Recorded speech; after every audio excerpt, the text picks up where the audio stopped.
O rio Tocantins e seus afluentes formam uma das bacias hidrográficas mais importantes do país, cujo potencial econômico para a navegação comercial permanece ainda praticamente inexplorado. Do início da colonização da região até começo do século XIX, a navegação nos rios da região foi proibida pelo governo colonial, para evitar o contrabando do ouro e de outras pedras preciosas.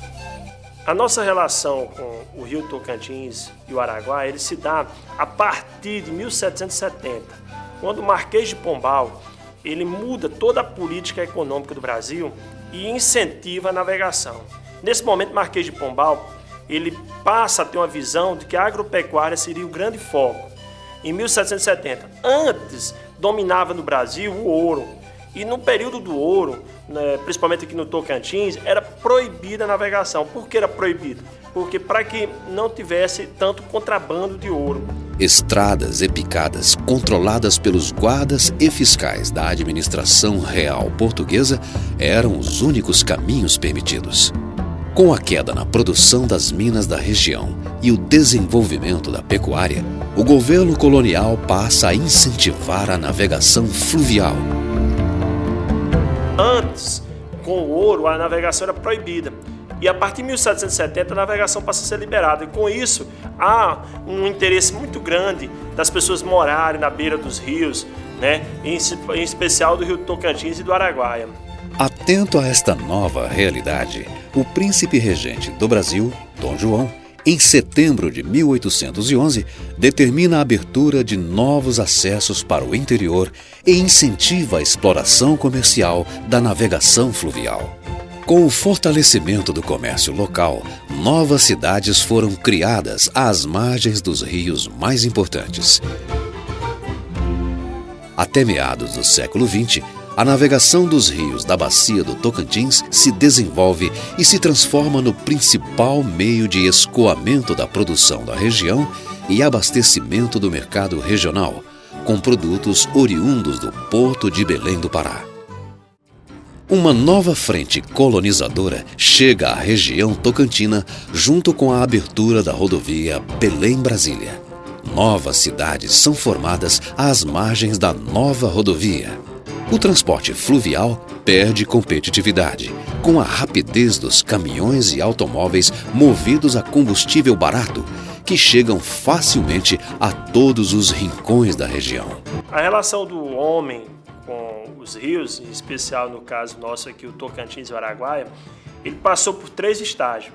Ele primeiro teve o estágio que ele foi proibido de se navegar, se explorar ele, e podemos dizer que foi a fase que menos evoluiu aqui no nosso nortão de Goiás.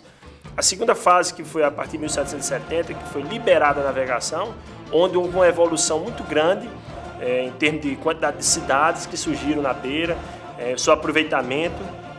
E a terceira fase, ela se dá com a construção da rodovia Belém-Brasília a partir da década de 60. Em 1958, o JK constrói a Belém-Brasília e inaugura em 61.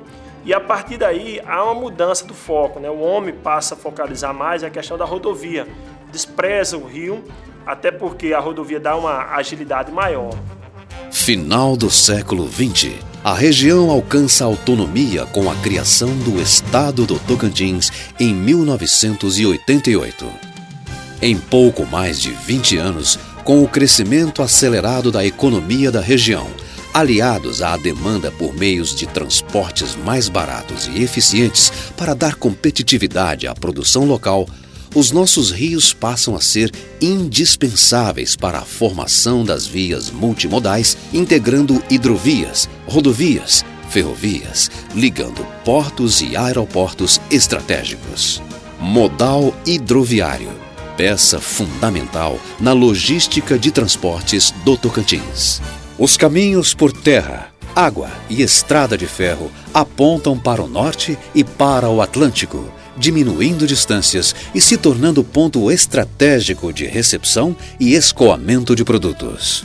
Com a viagem experimental no rio Tocantins, realizada em maio de 2008, ficou comprovado que o processo de implantação da hidrovia Tocantins viabilizará o transporte de cargas e passageiros durante todas as épocas do ano. São 420 quilômetros entre as cidades de Miracema do Tocantins e Aguiarnópolis.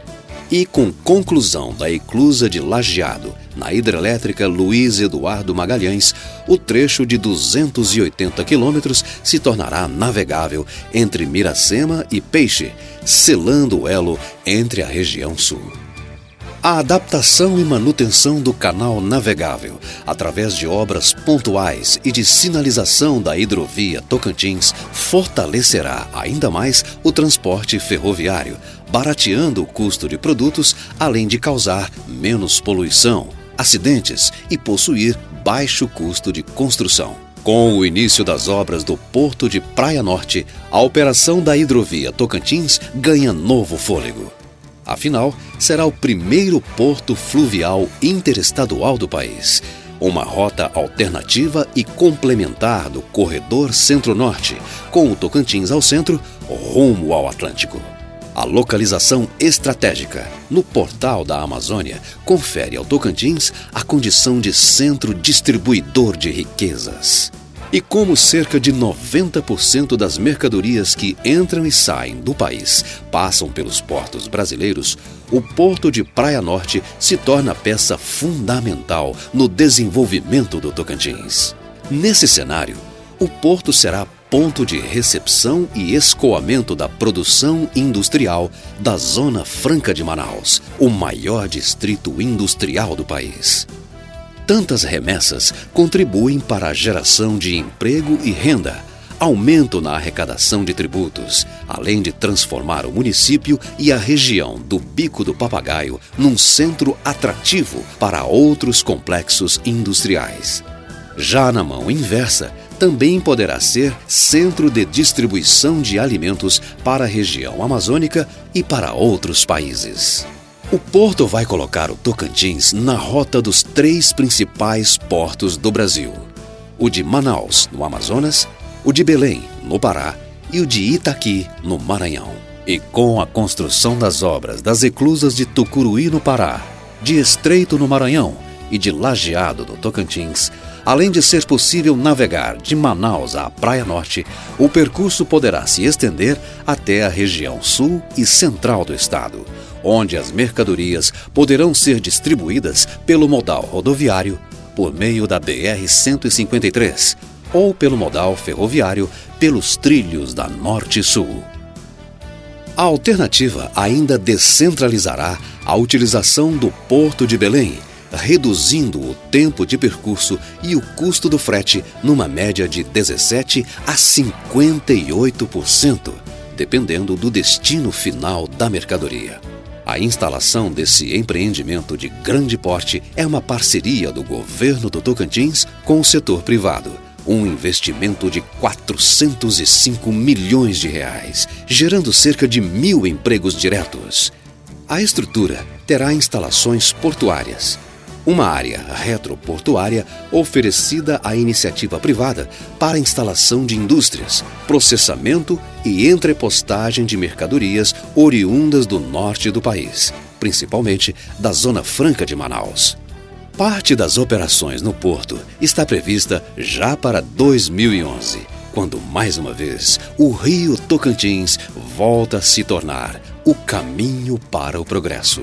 A nossa bacia hidrográfica, composta pelo Rio Araguaia e Tocantins, ele gera em torno de 20% da demanda de energia elétrica de todo o país, além de servir de via de transporte, e agora com a chegada da hidrovia vai alavancar mais ainda a questão econômica na beira dessas cidades que ficam na beira do Rio Araguaia e do Rio Tocantins.